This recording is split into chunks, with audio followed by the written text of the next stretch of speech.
Welcome to the Real News Network. I'm Jess Lenore in Baltimore, where today Mayor Stephanie Rawlings-Blake gave her 2015 State of the City address. A large portion of the speech focused on how to make Baltimore a safer city. The mayor talked about expanding a crime prevention program the Real News has reported on, Operation Ceasefire.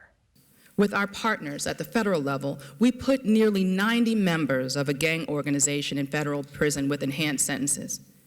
Meanwhile, the department's Operation Ceasefire led to a 45% reduction in homicides in the Western District.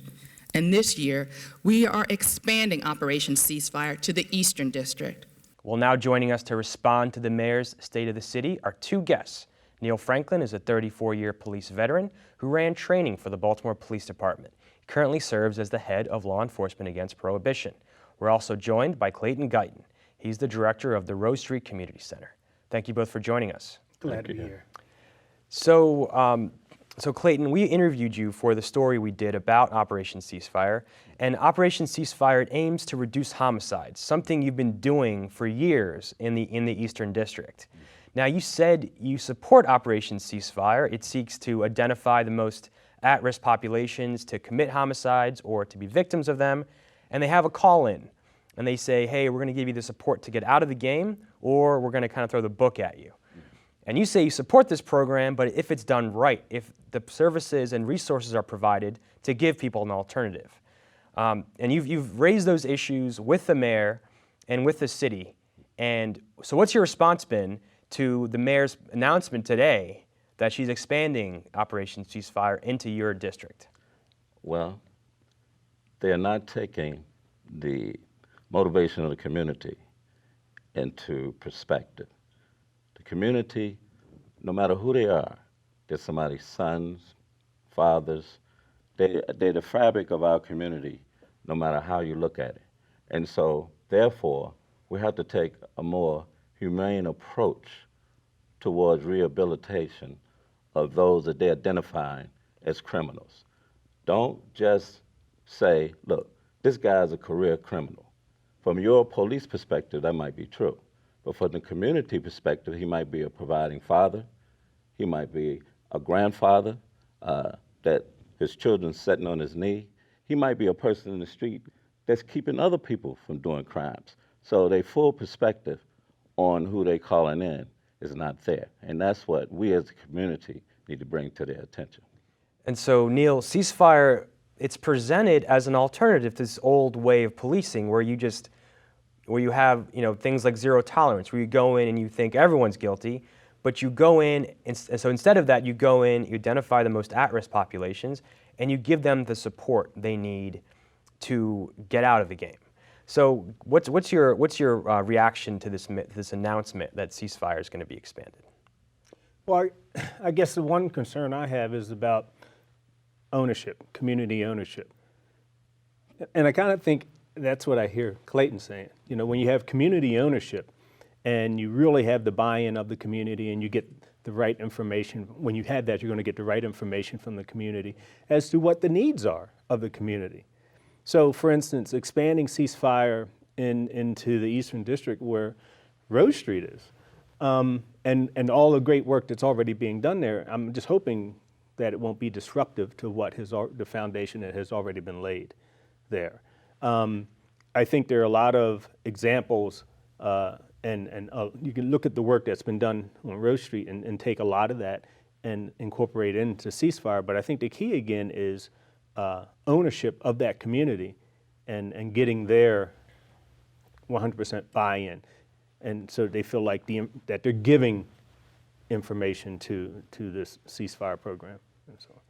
And so Clayton, you've had a chat with the head of this program for the city. Yes. And you've expressed your concerns to him over the last few weeks, and before that as well. Can you tell us how the conversation went and whether they're receptive to your concerns? Well, receptive to the concerns, but not in a sense that funding will be provided for them. I mean, the conversation was cordial. The person that we talked to was cordial. A very nice person. I mean, I invite him to dinner. But when it comes to saying, look, let's put some funding into mental health, Let's put some funding into housing. Let's put some funding into different aspects that would actually help reduce or provide a rehabilitation stream. That's not happening. All we hear about is what the police is going to do. So that's going to increase the aggression. The police are going to call them in, tell them, look, if this happened, not only are we going to lock you up, but we're going to lock the people up that you know. Now that's some 1960 tactics.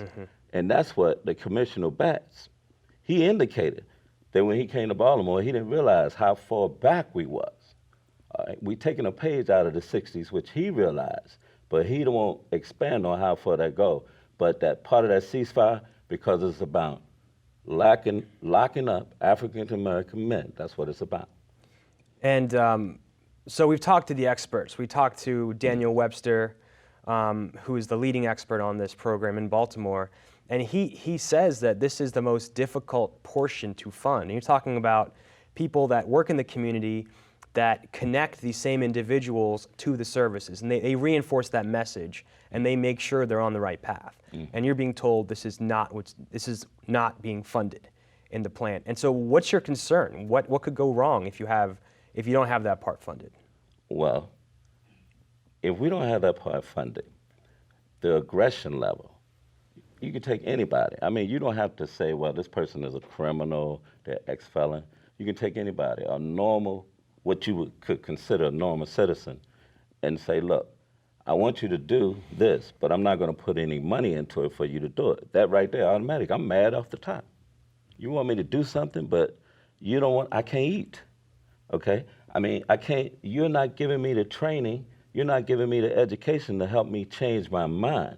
You already know it's difficult for me to change my mindset. You know the amount of time, you know the psychological trauma that I went through to get to this point in life. So now all you're saying to me is you're going to jail. And so Neill, the mayor said that this has worked in the Western. She said we've seen a 45% decrease of homicides in the Western District. Now, We've seen this before across the country, where when it's a law enforcement, a police-centered program, it's not sustainable. And that's the problem. We did this very same thing around this state. We did it in Annapolis. We did it in other parts of this state in the past. So here's what we're saying. If you want sustainability, you got to provide those services for making the community healthy. Let's say health, nutrition, housing, jobs, the right jobs. A big part of this is having jobs. Absolutely. When you talk to them, right, they say this group of people don't want jobs. Where's they getting this from? Yeah, when you ask them, they say, look, we threw jobs at them, but they won't. That's racist policies. You need to change your thinking and do things differently. Now, let's talk about the Western District for a minute. From January 1st up to today, 7 homicides. From January 1 up to today, Eastern District, 2 homicides. Why are you going to roll out a ceasefire program in a community that only had 2 homicides, the whole district wide? When you have other communities in Baltimore City, and 1 homicide is too much, where mothers are crying all the time. 8 homicides, 10 homicides. You are not even finished in the Western District. What is the acceptable level? Is 7 acceptable? You say, oh, 7 is okay, so now we can roll over to another community? There's something wrong with that whole thinking. Somebody is on the wrong page of this. And we contacted City Hall, we contacted the mayor's office several times about this specific concern. They didn't respond to us.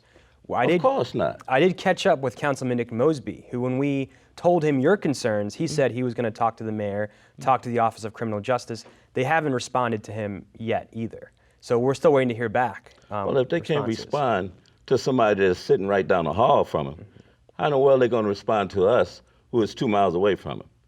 It's not adding up. But there's other motivations here that we need to explore, the reason why they want to put ceasefire in our community.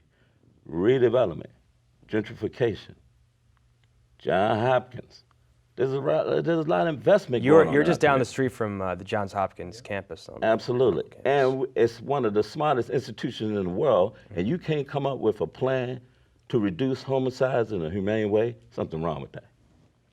Well, True public safety is a community responsibility, but that community's got to be healthy. And that's where you need the foundational services for that community to be healthy. If it's police-centered, it's only temporary because the police cannot be there in the numbers that they are, doing the things that they do, which we don't all agree to anyway as far as zero tolerance policies, and it can get to that place if we're not careful. But they can only be there for a period of time. It's the community that has to do this. So give the community the resources that they need so that they can become a healthy, functioning community. And you know what? Do it right, you'll never need the police back in that community. And while you guys are here, I wanted to get another response to what the mayor said.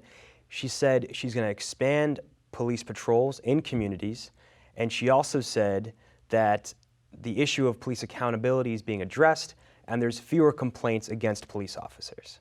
People in Baltimore want to see more police on the streets. So last month, we launched a new system of scheduling our patrol officers. This new schedule is expected to produce real results for our residents. Complaints alleging excessive force are down 46%. Police discourtesy complaints are down 53%.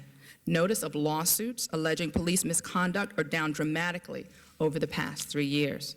Fewer complaints by who? The same people they talking about locking up?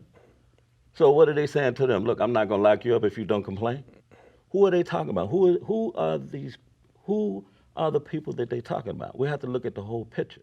And that's the one thing that they will never give you. They always talking about these percentages, but what about the rest of those percentages?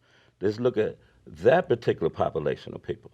So all this is a numbers game for them to come into our community for other reasons. Reinvestment, gentrification, and locking up people so they can get a perception that our community is safe because of the police department.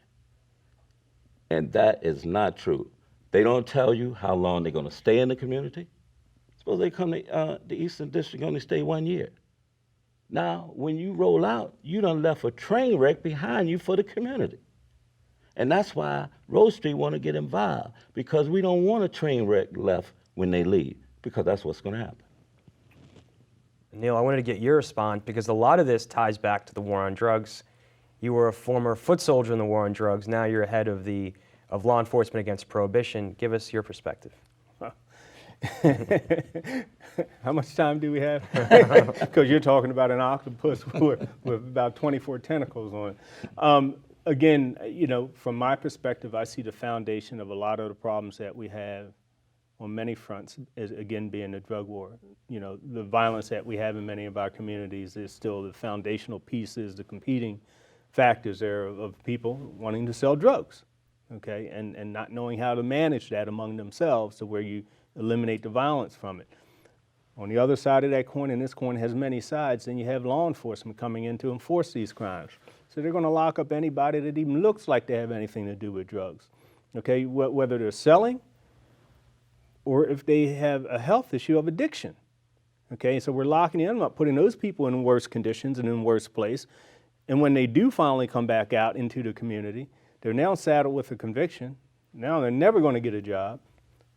So where do they stay? They stay in the drug trade. They stay in that world. And if they're addicted, then they're out committing other crimes to finance that addiction because we don't have the services that they need, such as on-demand treatment and so on. I still see the drug war as a significant piece of the foundation for the disintegration of the black family in many of our communities across this country. And we got a long way to go to repair that, to fix that, so that we could start rebuilding our families. And you got to rebuild your families before you can rebuild the communities that they live in and the neighborhoods that they live in. And that's what this is about. And in order for us to do that, we have to end the drug war, man. We've got to end the prohibition of drugs, and we've got to, I'll end with this, at least as far as my comments go. The 50th anniversary today of walking across the Pettus Memorial Bridge. You know, a few years back, there was a police chief down there in Selma who apologized to John Lewis about what the police did on Bloody Sunday. Now, he had nothing to do with that, but he apologized to him in public, saying that the law enforcement community owes you an apology. You know what? We need to do the same thing today regarding the drug war. The law enforcement community owes the black community an apology, and the brown community. an apology, and the poor community an apology for how we've gone about enforcing these drug policies in this country. So we know Operation Ceasefire is going to be rolled out in the Eastern in the next few weeks. We're going to be keeping a close eye on that. So thank you for joining us. Thank you for having us. Thanks for having me. Thank you for joining us at the Real News Network.